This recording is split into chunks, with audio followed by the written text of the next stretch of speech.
Assalamualaikum warahmatullahi wabarakatuh. Jumpa lagi dengan pertemuan pertama di bab yang baru, yaitu Ekologi dan Keanekaragaman Hayati Indonesia bersama saya, Miftahul Jannah. Nah, sebelum belajar terlalu jauh tentang ekologi dan keanekaragaman hayati Indonesia, terlebih dahulu kita harus mengetahui bagaimana pengaruh lingkungan terhadap suatu organisme. Diketahui, lingkungan terbagi menjadi 3. Yang pertama, lingkungan makhluk hidup, di mana lingkungan makhluk hidup adalah tempat di mana organisme hidup dan berinteraksi dengan komponen lainnya. Kemudian yang kedua, ada lingkungan abiotik, di mana lingkungan abiotik sendiri adalah bagian dari lingkungan yang terdiri dari faktor fisik dan kimia seperti suhu, kelembaban, cahaya matahari, tanah, dan air. Kemudian yang ketiga, ada lingkungan biotik. Lingkungan biotik sendiri mencakup semua makhluk hidup yang ada dalam suatu ekosistem, seperti manusia, hewan, tumbuhan, dan mikroorganisme. Nah, setelah mempelajari bagaimana pengaruh lingkungan terhadap organisme, selanjutnya kita akan mempelajari bagaimana interaksi antara komponen penyusun suatu ekosistem. Di mana yang pertama, ada individu. Individu merupakan satu organisme tunggal, misalnya seekor burung. Kemudian yang kedua ada populasi. Populasi adalah sekelompok organisme yang jenisnya sama, misalnya 2, 3, atau lebih kelompok burung.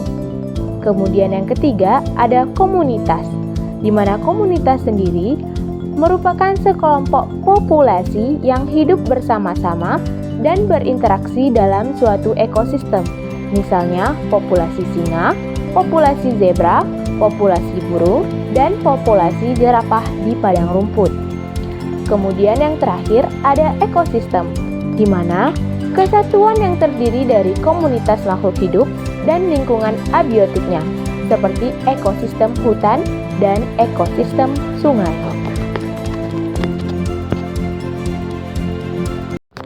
Kemudian, setelah mempelajari komponen-komponen yang menyusun ekosistem, selanjutnya akan kita lihat bagaimana aliran energi yang ada pada suatu ekosistem. Perhatikan video berikut.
Nah, dari penjelasan video aliran energi tersebut, apa yang dapat kita ketahui?